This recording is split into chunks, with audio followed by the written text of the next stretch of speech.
సామెతలు 21వ అధ్యాయము. యెహోవా చేతిలో రాజు హృదయము నీటి కాలువల వలెనున్నది. ఆయన తన చిత్తవృత్తి చొప్పున దాన్ని త్రిప్పును.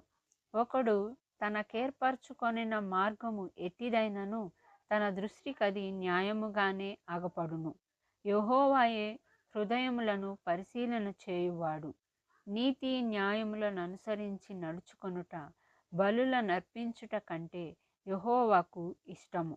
అహంకార దృష్టియు గర్వ హృదయమును భక్తిహీనుల క్షేమమును పాపయుక్తం. శ్రద్ధగల వారి యోచనలు లాభకరములు. తాలిమి లేక పనిచేయు వానికి నష్టమే ప్రాప్తించును. అబద్ధములాడి ధనము సంపాదించుకొనుట ఊపిరితో సాటి. దానిని కోరువారు మరణమును కోరుకొందురు. భక్తిహీనులు న్యాయము చేయనొల్లరు. వారు చేయు బలాత్కారము వారిని కొట్టుకొని పోవును. దోషభరితుని మార్గము మిక్కిలి వంకర మార్గము. పవిత్రుల కార్యము యథార్థము. గయ్యాళితో పెద్ద ఇంట నుండుట కంటే మిద్దె మీదనొక మూలను నివసించుట మేలు. భక్తిహీనుని మనస్సు కీడు చేయగోరును. వాడు తన పొరుగువానికైనను దయతలచడు. అపహాసకుడు దండింపబడుట. జ్ఞానము లేనివాడు జ్ఞానము పొందును. జ్ఞానము గలవాడు ఉపదేశము వలన తెలివినొందును.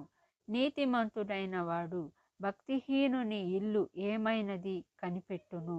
భక్తిహీనులను ఆయన నాశనములో కూల్చును.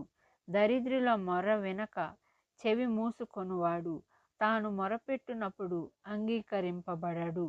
చాటున ఇచ్చిన బహుమానము కోపమును చల్లార్చును.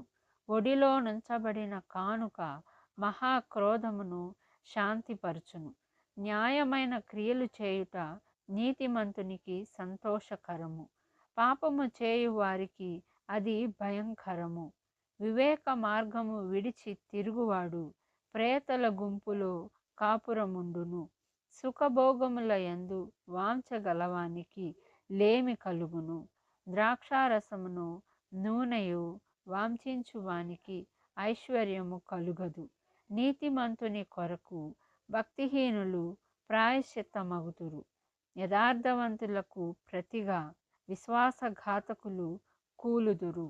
ప్రాణము విసికించు జగడగొండి దానితో కాపురము చేయుట కంటే అరణ్య భూమిలో నివసించుట మేలు. విలువగల ధనమును నూనెయు జ్ఞానుల ఇంట నుండును. బుద్ధిహీనుడు దాని వ్యయపరచును. నీతిని కృపను అనుసరించువాడు జీవమును నీతిని ఘనతను పొందును. జ్ఞాని అయిన ఒకడు పరాక్రమశాలుల పట్టణ ప్రాకారము ఎక్కును. అట్టివాడు దానికి ఆశ్రయమైన కోటను పడగొట్టును. నోటిని నాలుకను భద్రము చేసుకొనువాడు శ్రమల నుండి తన ప్రాణమును కాపాడుకొనును. అహంకారి అయిన గర్విష్ఠునికి అపహాసకుడని పేరు.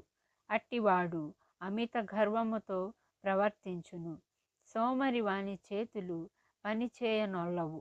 వాని ఇచ్చ వాని చంపును.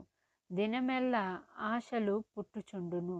నీతిమంతుడు వెనుక తీయక ఇచ్చుచుండును. భక్తిహీనులు అర్పించు బలులు హేయములు. దురాలోచనతో అర్పించిన ఎడల అవి మరి హేయములు. కూట సాక్షి నశించును. విని మాటలాడువాడు సత్యము పలుకును. భక్తిహీనుడు తన ముఖమును మార్చుకొనును. యథార్థవంతుడు తన ప్రవర్తనను చక్కపరచుకొనును. యెహోవాకు విరోధమైన జ్ఞానమైనను వివేచన అయినను ఆలోచన అయినను నిలువదు. యుద్ధ దినమునకు గుర్రములను ఆయత్తపరచుట కద్దు. కానీ రక్షణ యెహోవా ఆధీనము.